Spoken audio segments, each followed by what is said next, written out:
This is from Game Day NFL. The most expensive wide receiver rooms in 2023. Broncos are the most expensive, $43 million. Raiders and Buccaneers also at $43 million, but a little less.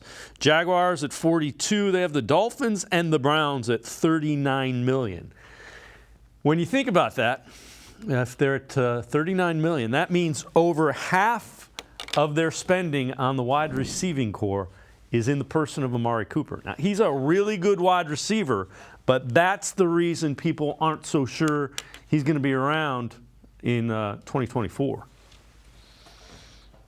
Yeah, that's exactly the reason that the Browns have a very tough decision to make on Amari Cooper, because he is taking so much money at the position.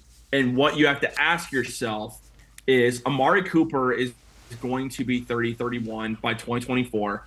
Do you want to pay Amari Cooper $20 million, or do you want to save that $20 million and potentially go out and get a guy that could reach free agency like T. Higgins and pay him that money? That's what you kind of have to ask yourself and think, can you get a guy like that, a younger, potentially number one wide receiver? Because unfortunately, I don't think Donovan Peoples-Jones is that guy unless he takes a massive step forward that we haven't seen yet.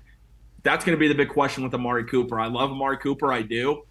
But when he gets to be that age, is that money worth it at that point for the Browns when you can go get younger at the position and maybe even more talented at the position? So one of the big questions that they have to answer at the end of this season. Yeah, and they could, they could end up extending him, giving him a signing bonus and trying to spread it out. But a lot of it's going to depend how he develops with Deshaun Watson. If that becomes a feared duo, they'll find a way to make that work contract-wise for Amari Cooper.